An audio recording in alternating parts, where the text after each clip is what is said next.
শুরু করিতেছি মহান আল্লাহর নামে, যিনি পরম করুণাময় এবং অত্যন্ত দয়ালু। একটা কথা বলতেন যে শুনতাম আমরা যে আমাদের বাংলাদেশের মানুষ নাকি সামনের দিকে নাকি মশা গেলে দেখে ফেলে, আর পিছনের দিকে নাকি হাতি গেলে দেখতে পায় না। এটার একটা উদাহরণ আজকে আপনাদের সামনে তুলে ধরি। এই যে আমার হাতে ফোনটা দেখতেছেন, এই ফোনের ভিতরে একটা সিম আছে, গ্রামীণ ফোনের সিম। এই ফোনের মাধ্যমে যে আমাদের কি পরিমাণ টাকা চলে যাচ্ছে আমরা বুঝতেই পারতেছি না, কারণ এটার ফোনের মধ্যে দিয়ে যায় তো অনেক কিছু জানা যায় না। আজকে দুই চারটা কথা বলতে চাই আপনাদেরকে। আজকের এই বিকল্প পদ্ধতিতে এখন যেখানে লোডশেডিং হচ্ছে, আপনারা জানেন লোডশেডিং এর আগেই গ্রামীণ ফোনের অবস্থাটা সম্পর্কে বা বিভিন্ন ফোন কোম্পানি, শুধু গ্রামীণ ফোন না, গ্রামীণ ফোন হচ্ছে গিয়ে মেইন, আরো ফোন কোম্পানির কথা বলি, যারা আপনারা জানেন যে ডাটা আপনি যখন ব্যবহার করবেন যদি বাকি থেকে যায়, আপনার টাইমটা শেষ হলে পরেই একটা মিনিট একটা ডাটাও এরা আপনাদের যোগ দিবে না। মাননীয় মন্ত্রী, যিনি আমাদের এই যে মন্ত্রী আছেন টেলিযোগাযোগ মন্ত্রী, উনি সংসদে বলেছেন কি যে বারবার আমরা বলার পরও এরা শুনে না, এরা মামলাতে চলে যায়। এর মানে হচ্ছে গিয়ে রীতিমতো আত্মসমর্পণ করার মতো। আপনারা একটা জিনিস খেয়াল করে দেখবেন, হাজার হাজার কোটি টাকা এখন সাশ্রয় করা দরকার, অথচ এরা এই গ্রামীণ ফোন, আপনারা দেখেন এখন আসতে হয় যে গ্রামীণ ফোন এই দেশে আনছেন কে? আমাদের যিনি নোবেল বিজয়ী, আমাদের নোবেল বিজয়ী যিনি ছিলেন ইউনুস সাহেব, এই ইউনুস সাহেব নিয়ে আসছেন হচ্ছে গিয়ে এই গ্রামীণ ফোনে। কিভাবে? উনার ছিল গ্রামীণ টেলিনোর, আর এই গ্রামীণ টেলিকম, আর নরওয়ের একটা কোম্পানি, এই নরওয়ে টেলিকম, নরওয়ে থেকে আসছে, আর উনার একটা গ্রামীণ টেলিকম, উনি এটার এই জায়গায় নিয়ে আসছেন। এখন এই কোম্পানিগুলো উনি আনছেন কিনা জানি না, এখনো টাকা খান কিনা আমি জানি না।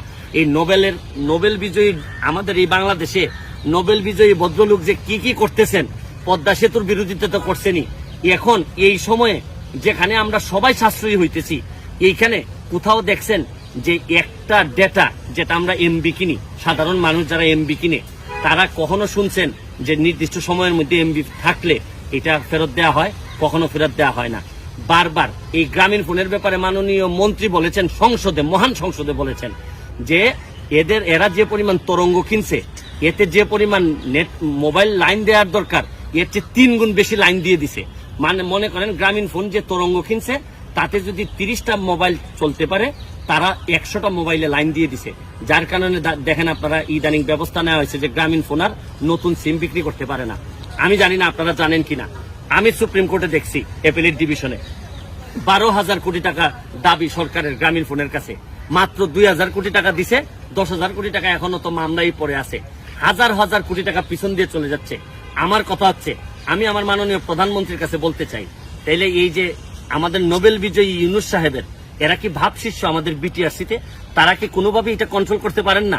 আমার মাননীয় মন্ত্রীর কাছে একটাই প্রশ্ন, যদি আপনি একা এগুলা কন্ট্রোল করতে না পারেন তাহলে সারেন্ডার করেন, তাহলে আমাদের প্রধানমন্ত্রীকে বলেন আপনার কাছে রেখে দিবেন। আমি জানতে চাই যে এই গ্রামীণ ফোনের কাছ থেকে এই নোবেল বিজয়ী উনি এই আজাবটারে বাংলাদেশে নিয়ে এসে, গ্রামীণ ফোনের অনেক ভালো ভালো সাইড আছে, কিন্তু তাই বলে আমাদের সাধারণ মানুষকে কি পরিমাণ নির্যাতনের এই মুহূর্তে, তারপরও আমাদের নোবেল বিজয়ী একটা কথা বলেন না যে এই জিনিসটারে আমি বাংলাদেশে নিয়ে আসছিলাম। এখন অন্তত এরা মানুষের জন্য অন্তত কিছুটা হইলো মানুষকে কম কষ্ট দিবে, মানুষের কাছ থেকে টাকা কম নিবে।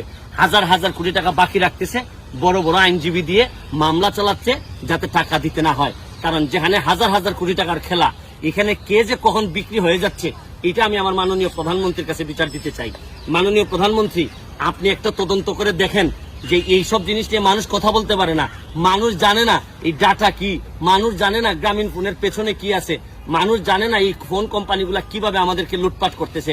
আপনি একটা এক্সপার্ট কমিটি করে দেন, কারণ এরা আপনার সামনে গেলে যে আচরণ করে, আমার বিশ্বাস এই ধরনের এই যে নোবেল বিজয়ী, আমাদের যিনি নোবেল বিজয়ী, উনি যা করতেছেন তাই এই দেশটাকে সর্বশান্ত করে ছাড়বেন। পদ্মা সেতুর বিরোধিতা করে উনি কিন্তু থেমে যান নাই, উনি কিন্তু এই যে গ্রামীণ ফোনের মাধ্যমে এই দেশটারে, সারা দেশটারে কিভাবে লুটপাট করা যায়, কারণ উনি তো সুদের ব্যবসা করে নোবেল শান্তিতে পাইছেন, সুদের ব্যবসা করে, এই ব্যাপারে আর কথা বলতে চাই না। কিন্তু এখন যে আমাদেরকে এই ফোন কোম্পানিগুলোর মধ্য দিয়ে, আমার কথার মধ্যে যদি সামান্য মেরিট থাকে, কারণ 18 কোটি মানুষ এইটাতে প্রভাবিত হইতেছে, কিন্তু এইটারে কন্ট্রোল করার মতো আমার জানা মতে বিটিআরসি আর আমাদের টেলিযোগাযোগ মাননীয় মন্ত্রী ছাড়া আর কেউ কোনো এক্সপার্ট কিভাবে কাজ করতেছেন আমার এটা কম সময়ে, এদেরকে যদি কন্ট্রোল করা না হয় তাহলে আমরা কিসের সাশ্রয়ী হব? আমরা কিসের সাশ্রয় হওয়ার মধ্য দিয়ে আমরা এই পৃথিবীর যে ক্রাইসিস, এই ক্রাইসিস মোকাবেলা করব? এই জন্য আমার একটাই কথা, যে যেই হন না কেন বাংলাদেশের বিরোধিতা যিনি করবেন তাকে সামনে আসতে হবে, তাকে মোকাবেলা করতে হবে।